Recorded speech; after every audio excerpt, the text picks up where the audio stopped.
Thank you. No. Okay, there we go. Sorry, everybody. He has some performance issues under stress, but we're good now. Hi.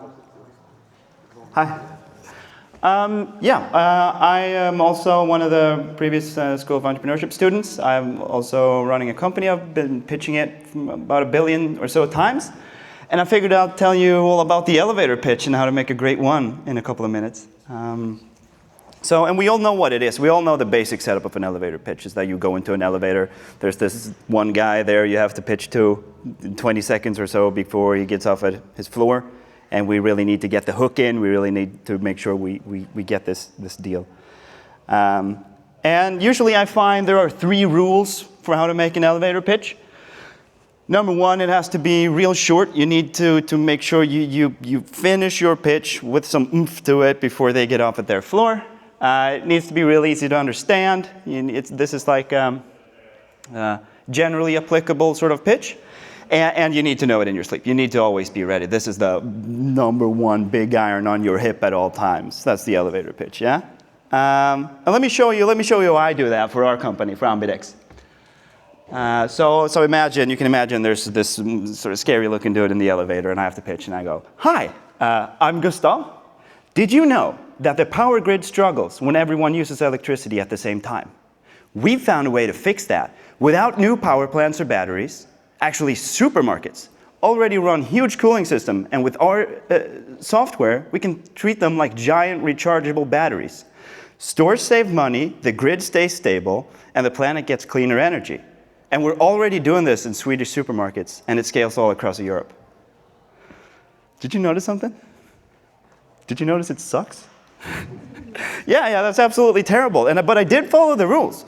I did do what they told me to, and for some reason it's just awful. I lost interest, and I wrote it. It's my company. I said it. I didn't listen to all of it. And that's because I started off with trying to fool you. These are not good rules at all. These are general myths. This is a great way to fuck up your pitch. So let's not do that. And let me tell you why, just to be clear. The idea that it has to be really short. If you're in an elevator with someone and you really have to pitch to them or they're going to leave in 20 seconds, this is not the time. This is not the place. Why are you pitching? If they're not interested, they're not interested. Stop pitching. And if they are interested, "Hey, could I call you later? Could we set up like a 5-minute meeting?" It's always okay. You always have enough time. So that scenario, the whole idea of the elevator pitch is just bluff for starters, okay? And then it has to be really simple to understand. Your grandma needs to understand it. No. Why are you pitching to your grandmother? I mean, she won't care. If your grandmother runs like a VC firm, go ahead, pitch. Otherwise, it's not interesting. What you do when you make it generally applicable like that is that you do it for the masses. That happens a lot on this stage with all the companies that we see here. It just becomes entertainment. You're not actually pitching for anyone in the audience. If you treat it like entertainment, if you treat it like a novelty, it has a tendency to become that. We've seen lots of companies like that. So no, your grandma doesn't need to understand it. And you need to know it in your sleep. Did you fucking feel when I started pitching there? Did you know? Oh my fuck. No one's gonna listen to that. It's awful, it's terrible. If it sounds like you've been rehearsing it since birth, it sounds like you don't care. It sounds like something you could tell any employee to say. And if you don't care, why on earth should I care? So generally avoid that. If you know your pitch in your sleep, it's time to switch it out. So now I told you what not to do, but fear not, I have more content. I have some actual tips on how to make sure you have a good pitch. First off, I'm telling you it does not have to be really short, and that's true. It does have to be succinct. It has to be to the point. You're not fighting for their time, they have time. You're fighting for their attention. They don't have a lot of that. No one has that. Even if it's not their fault, but even I have very little attention. So you gotta get to the point immediately, and I find that the best way to get to the point is to get to the problem immediately. You should know that problem by heart. You should hate it. You should just naturally get to it. And if they understand the problem, if you make them get that, they'll remember you. Oh yeah, he's the solutions guy. They might not understand the deep techy parts, but they don't need to. Yeah, that's a real issue, the grid stuff. Yeah, I've been thinking about that, and I know a guy. So no to short, yes to succinct. Grandma needs to understand? No. You always need to have a recipient and a purpose in mind. If you're thinking about your grandmother, there's no purpose in mind other than entertainment, right? Which is fine, that's fair. I pitch for my grandmother, but that is for entertainment.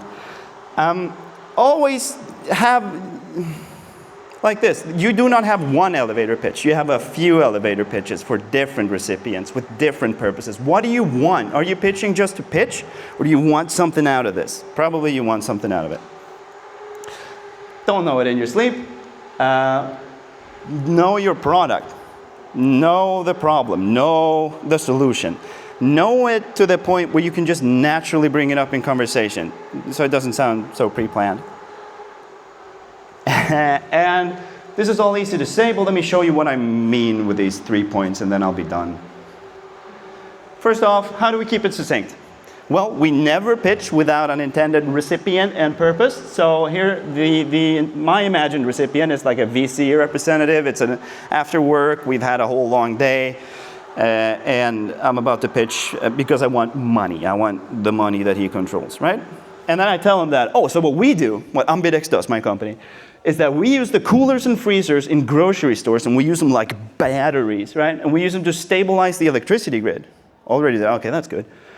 And then the government pays us and the stores for that service. And actually, because of that, we can sell the solution to the stores because they make money. And here I've made it really easy to understand. There's no terminology. The problem that the electricity grid is unstable is implicit. I don't really say it, but my hopes with doing that is usually that they'll sort of register. Maybe there's a follow-up question. And if they're asking you the questions, you're all set. The pitching's done. But just answering questions, that's easy. And was there anything else? Yeah, the little hook here, just sort of implying what our revenue sources look like, because that's what they care about. Then for knowing our recipient and purpose, again, always an imagined recipient, never for your grandmother. This time I'm pitching to a CEO of a potential acquiring firm in the same business. Then I'll say, we're a congestion market-focused FSP or aggregator targeting cold storage and grocery stores. And we're the only one in Europe to do this, and we're growing rapidly. That's great. If it's someone in the business, more terminology makes it more succinct. I can tell him much more in fewer words, and his attention doesn't run off to other places. And the hook this time is that we're the only ones. If you want to do this, you have to acquire us, preferably now, you know? Last thing, the hardest part, the shitty part. When I say you shouldn't have like cookie cutter pitches, that's true, but that's hard. Cookie cutter pitches are easy. But the trick to making this happen is that you prepare the information you need. I've done it now for a completely different company, not mine. But the way I'd prepare for this company is like this. There's a problem. Over 1/4 of all deadlines are missed each week. I need to know that problem. I need to think about that. That's fucking insane. 1/4 of all deadlines. Imagine what that means. I probably read it in some report somewhere. And then I know that the right work management tool can prevent it. Probably also I've read that in some scientific journal or something. And then I know. I work every day with knowing that I make a great one. We make the only one focused on bringing that number down through a project time prediction. Is just some bullshit I made up, but that's the deep techie part here. And I sincerely think that the people suffering for these deadline misses should check it out. I'd love to show them. I want to show them. If I just have that mantra in my head, this isn't what I'll tell anyone, but this is what I know, so that when I meet someone, and this time the imagined recipient is a potential customer, yeah, that makes sense, and I hear him saying, you know, man, we've been missing so many deadlines, it's crazy. And I imagine him like pie to the side and then some 2 shots down, but that kind of vibe. I can say, you know, that's okay. Literally 1/4 of all deadlines are missed. You're not alone in that. Yeah, I don't care. I don't want to miss my deadlines. And then we go, you know what? My company and I, we make a product focused specifically on fixing your issue. We have a great track record with a bunch of other companies helping them hit their deadlines. You know what? Can I show you? I'd love to show you. And if that's the pitch, we got that motherfucker. We don't have to worry about that. And we didn't lose their attention through the cookie cutter vibe either. So to summarize this, no need to keep it short, lots of need to keep it succinct. You're not fighting for their time, you are fighting for their attention. Make them understand the problem. No grammar pitches. So for the eSchool students, you'll have to do grammar pitches because there will be no one in the audience who really has anything to give you. But don't pitch for grammar. Know your recipient and your purpose. What do you want from this? This is a great line. I stole it from, I can't remember where from. But if it works everywhere, it works nowhere. And that's very much true. This is sort of random advice.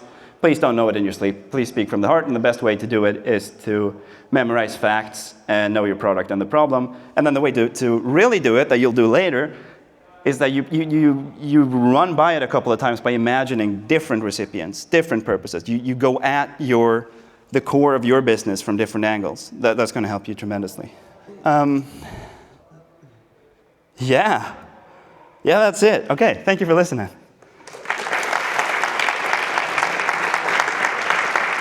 Do I stay? Do I go? If we have like 2 more questions from the audience. Yeah. Thank you for the presentation. Is it what you say more important than how you say it? Say it again. Sure. Is it what you say, Yeah. like in a pitch environment, or how you say it? You could say a lot with just in a few words. That's great. So the how you say it is for the entertainment. The how you say it is catching their attention. And maybe if I have a room of all the people I want here, then sure, I want to do that. The how you say it is for the attention. The what you say is for the purpose. It's for what you want to get out of it. So generally I'd say, and especially for deep tech, the how's fun, and that's why you make the good-looking pitches and all that. But if you have to focus on one thing, it's the what you say, right? Because that's how you get them. And if someone's about to listen to a deep tech pitch, they're going to have some more time for you, even if you don't get it just right, or the colors are off on the pitch or something. Yeah. And another question is, the idea of his pitch. Is it more of booking a second another meeting, or like selling the idea? If you sign a deal in the elevator, go right ahead. I believe in you, brother. But no, of course, it's for getting another meeting. It always is. Yeah. Thank you.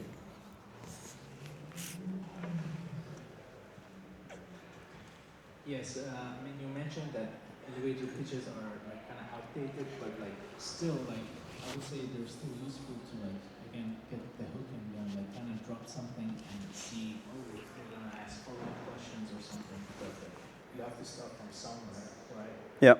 And like we can say like yes, we can maybe like schedule a meeting, but like I would say if you like drop something, it's more likely they're gonna say agree to a meeting or whatever.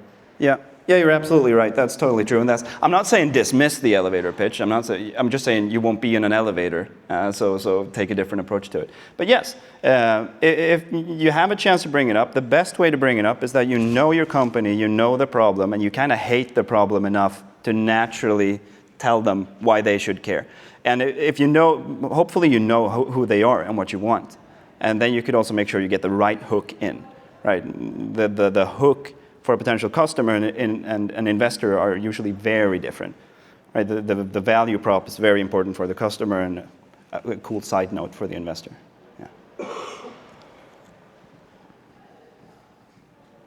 right. Okay, thank you.